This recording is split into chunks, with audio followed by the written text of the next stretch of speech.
Bukas at ligtas na paglalayag sa Strait of Hormuz. Ito ang mariing panawagan ni Defense Secretary Gilberto Teodoro Jr.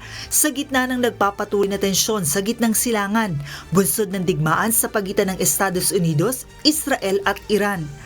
Ang Strait of Hormuz ay isang mahalagang ruta ng pandaigdigang supply ng langis na kasalukuyang hindi madaanan ng maraming barko dahil sa banta sa kanilang kaligtasan. Ayon kay Secretary Teodoro, kritikal ang pagbubukas ng nasabing strait, hindi lamang para sa global trade, kundi lalo na para sa mga Pilipinong direktang naaapektuhan ng pagtaas ng presyo ng langis at kuryente.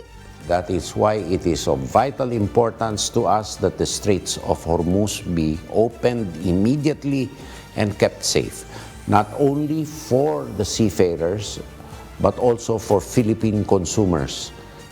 The poor Filipinos who need to pay astronomical prices for electricity, fuel, and power. The poor farmers who have to pay astronomical prices for fuel and for fertilizer. I think the effects are worldwide. Binigyang diin din nito na hindi lamang mga consumer ang apektado, kundi pati ang sektor ng agrikultura, lalo na ang mga magsasaka na nahaharap sa mataas na presyo ng fuel at fertilizer. Kasunod dito, ipinaliwanag ni Teodoro na mahalagang matukoy ang mga kondisyon para sa ligtas na pagbubukas ng ruta, partikular ang papel ng insurance sa mga barko na daraanan sa nasabing lugar. What will the insurers require as a minimum to insure the vessels?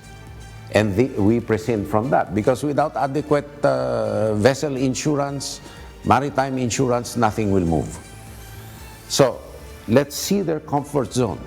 Let's see the comfort zone of the ship owners. And we work from there.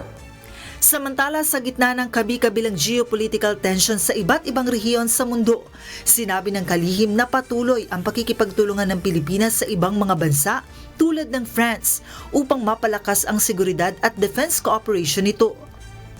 This will allow French troops to operate and train in Philippine soil and vice versa. So it will enhance our interoperability, trust and confidence building, exchanges of capabilities, techniques, and information. It will also open the window for deeper cooperation as we know more about each other in a more objective sense and physical sense because of troop-to-troop exercises and cooperation. Sa ngayon, patuloy na binabantayan ng Pilipinas ang sitwasyon sa gitnang silangan, lalo na't nagdeklara na ng National Energy Emergency ang pamahalaan dahil sa epekto ng krisis sa supply ng langis. Sa pabago-bagong takbo ng tensyon sa gitnang silangan, nananatili ang panawagan ng Pilipinas para sa agarang pagbubukas ng Strait of Hormuz upang maiwasan ang mas malalang epekto nito sa ekonomiya at kabuhayan ng milyong-milyong Pilipino.